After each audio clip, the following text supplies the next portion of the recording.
चलिए समझ लेते हैं कि कंसेप्ट ऑफ मोमेंट, मोमेंट का कंसेप्ट क्या होता है, कि घूर्ण होता क्या है एक्चुअली में, ये बात समझनी है।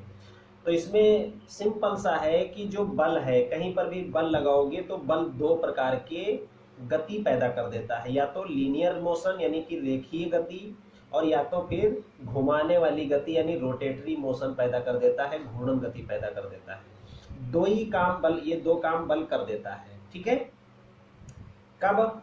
क्रिया रेखा, जब क्रिया रेखा पर अगर बल लगा होता है, मतलब कोई भी बल जो होता है, तो उस बल की क्रिया रेखा पर जितने भी पॉइंट होते हैं वो सब लीनियर मोशन में होते हैं, लेकिन क्रिया रेखा के बाहर के जितने बिंदु होते हैं उसमें रोटेटरी मोशन पैदा हो जाता है। तो ये जो रोटेटरी मोशन होता है इसी को कहते हैं एक्चुअल में ये मोमेंट है।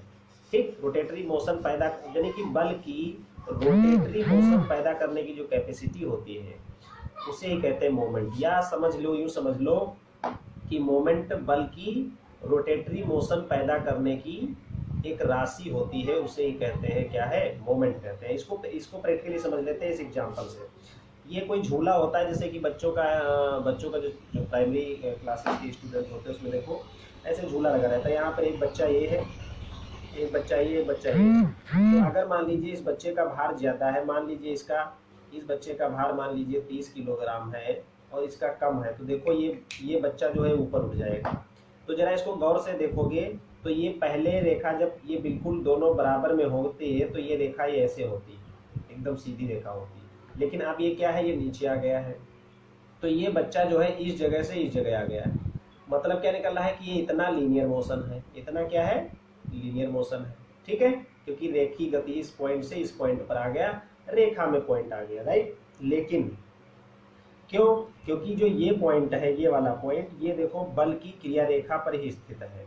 तो ये बल की क्रिया रेखा पर स्थित है, इसलिए इस पॉइंट पर जितने भी पॉइंट होंगे, मतलब इस रेखा पर जितने भी बिंदु होंगे वो सब क्या होंगे, रेखीय गति में होंगे, लीनियर मोशन में होंगे। जबकि इस पॉइंट के मतलब जो ये रेखा है इसके बाहर भी तो तमाम बिंदु हैं। अगर मान लीजिए इस बल का जो प्रभाव है वो सिर्फ इसी रेखा पर नहीं रहेगा, इससे अगर ये बल जो है जहां से जुड़ा है, तो देखो ये बल जहां पे लग रहा है, जिस संरचना पर लग रहा है, जिस बॉडी पर लग रहा है, वो पूरी बॉडी तुम्हारी ये है कि नहीं।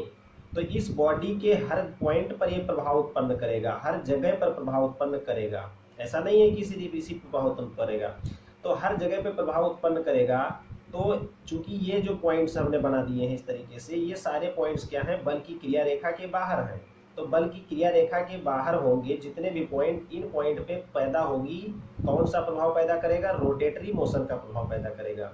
तो इनके बाहर जो बिंदु है उन पर रोटेटरी मोशन। तो अब देखो ये जो रोटेटरी मोशन की कैपेसिटी है ये किस पे डिपेंड करेगी, ये डिपेंड करेगी इस बल की क्रिया रेखा से इस बिंदु के बीच की दूरी। तो जरा नोटिस करो, इस बिंदु के बीच की दूरी कभी भी देखोगे तो बल की क्रिया रेखा से दूरी जो है ये लंबवत होगी।